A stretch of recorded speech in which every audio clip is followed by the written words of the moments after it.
Hey guys, it's Minish. And for those who are my regulars, feel free to click past this one. This isn't going to be applicable to most of you, but it's hit the point where enough people have asked me what my thoughts and feelings on this are, and it is getting annoying to answer people's DMs and questions over and over and over again. And out of sheer laziness, I want to make this video so that I can link it and not have to keep a lot of these parasocial relationships going and automate my job, so to speak. So it's always been a small part of my life. I don't really address it as much on stream, except in the way that it pertains to taking up a lot of my time. Um, but I have been enlisted in the Navy for about 10 years now, and a couple people who don't have direction in their lives and are asking me, they're like, hey, I'm thinking about enlisting. What should I do? Now, I'll answer this question right now. Join the Air Force. If you are able to join the Air Force, that is an absolute W. I have a lot of friends who have joined the Air Force. The bad things that I've heard aren't even that bad, and it's just stuff inherent to the military in general. And if you're willing to put up with any branch limitations, the Air Force just seems like an absolute W to me.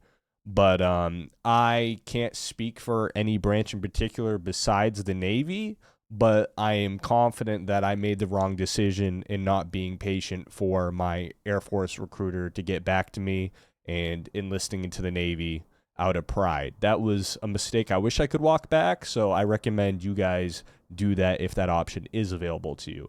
Now, as for the Navy itself, I am an E6. I've been in 10 years. I am in one of the more quote unquote elite rates where it is more of a technical knowledge. I work on radar systems and navigation systems as like a little bit of my job. I'm more middle management now, but in general, that's what I enlisted for. And it has its pros. If you have no direction in life, if you don't see a reality where you're ever going to own your own home, if you don't have any career aspirations and you feel trapped and you want to get out of your town, the Navy is not a bad option. Doing a single contract is not a bad option for you. It's going to have a lot of downsides, which I'll make sure to get into because I don't really see anyone talking about it. I think people are scared to. But being as I have 2 years left in my contract and I'm not sure if I'm reenlisting myself out past 12, we'll see, right? And I'm comfortable making this because nothing I'm saying is a lie or misrepresentation of what has happened. Sorry for the stuttering. But yeah, so my thoughts are if you are in poverty, if you don't have any options, if you have the option available to you to join the Navy and you have no career aspirations, no degree, no nothing, no trade knowledge, can't do anything for yourself, the Navy is a very good option.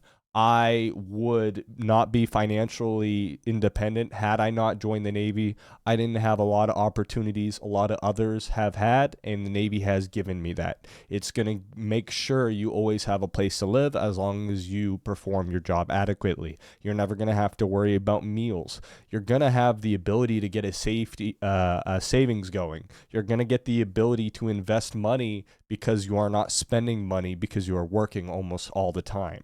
And additionally, it's going to get you your GI Bill, which is going to get your college paid for a little bit, depending on what degree you're getting.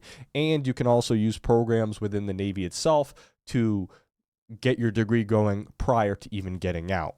So the Navy is a government job, and it is the safest job because no one wants to do it. And it has that going for it absolutely. If you want to get a head start on everybody who is 18 years old or 20 years old and you want to catch up, it's going to give you career opportunities that wouldn't have been available for you without it. Now, that comes with heavy burdens, very, very heavy burdens. If you are married, this is going to be awful on your kids and wives or husbands or significant others. You are not going to be able to see them, or at least there's a strong possibility of not being able to see them. I recently was dating a girl, and she enlisted the same year I did, and she's been in 9.5 years, and she hasn't seen a ship. She hasn't been on a ship. She's managed to keep it in shore through some insane amount of luck, but like that is a possibility, and that's a possibility a couple of my friends are able to work. But for me, I've been out at sea my entire time, and I kind of did that to myself, but it is not good. And anyone thinking about going sea to sea, do not do that. It is not a good idea. If you get the wrong command, you are not going to have the mental facilities left to deal with it. So I highly disencourage that anyone goes sea to sea. It's not supposed to happen. I have E8s look at me with pity when they look at my record and how I've been serving in 7th Fleet, and it's not good. It's just not good, and I wouldn't wish it on my worst enemy. Now, the family thing, right? This is a big deal for almost everybody watching this video. So I'll start with this as the biggest scare thing that can happen to you. Just this last year, my own father has had a heart attack, and I was not able to see them.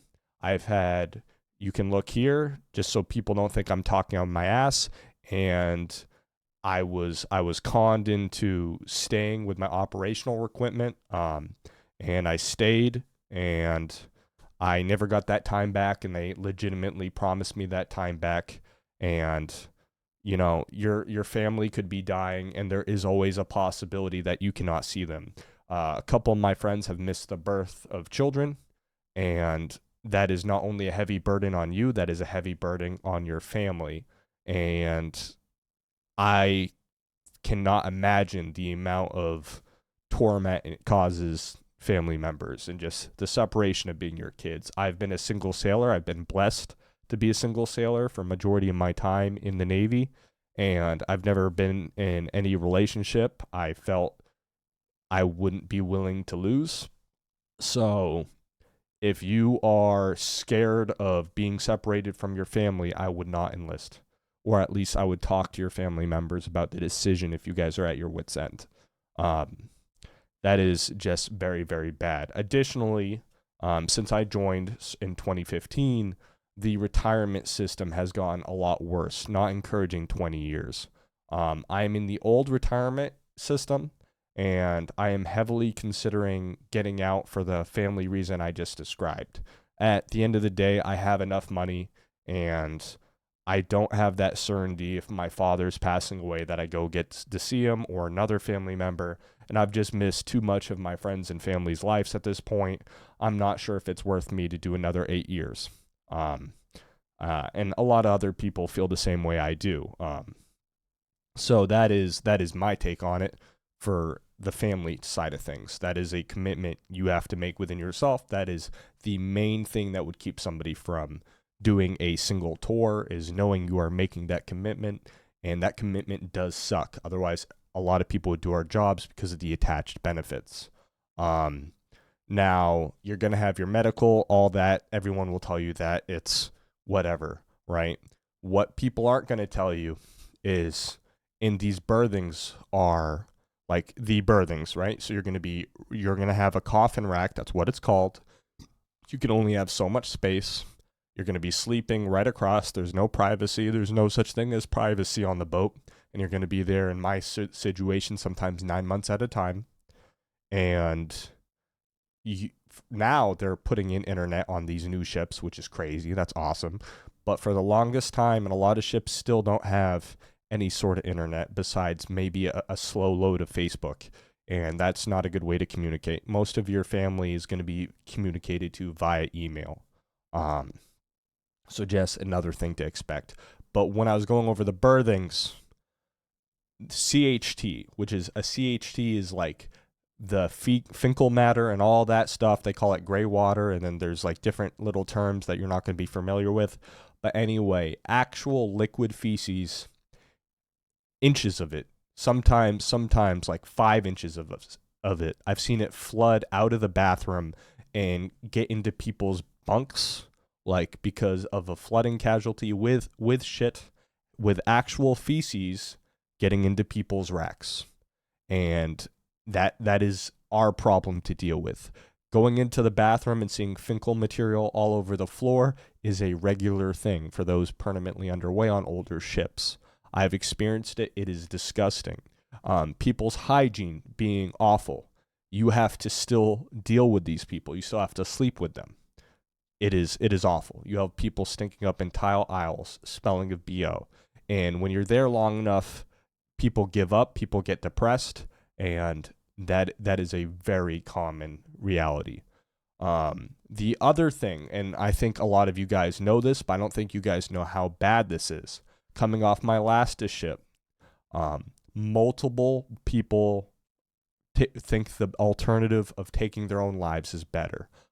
In my time in, I've had more than 5 people I've known take their own life, and the Navy is a big cause of this. The deployment schedule, maybe some people are enlisting who shouldn't, right? I know they're lowering the standards, but at the end of the day, the Navy can be a really good job and like the worst job in the world. It's all dependent on who your chain of command ends up being.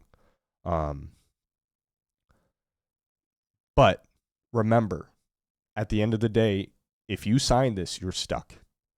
Like what I just told you, the Finkel matter on the floor, the lack of sleep, the health problems that they will cover, right? You have to document everything, but they will cover. That is all a package deal, and your families are going to be along for the ride. Now, if you are willing to do a term, I recommend a lot of you guys should do a single term. I do, because it's going to give you a bit of tolerance for whatever job you're doing after this.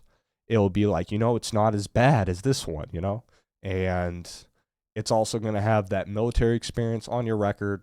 It's going to get you a more affordable college education, and I think it's a good thing for a lot of people. But I don't see enough people talking about the awful conditions. I don't see enough people talking about how unfair it is to some of their family members.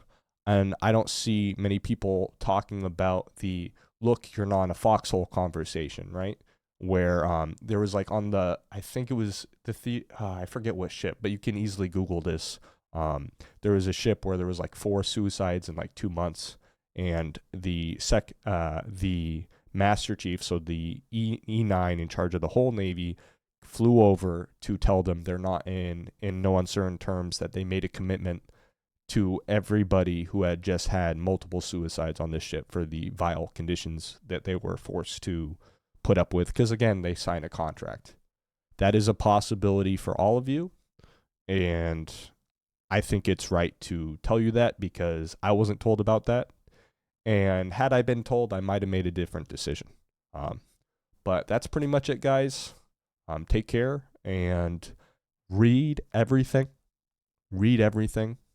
right? But I don't think the military is an awful option. If you don't really have a career path, it will give you a skill. Should you do multiple contracts? Probably not. But doing a single contract is probably a good thing for a lot of you. Okay, that's it, guys. Peace.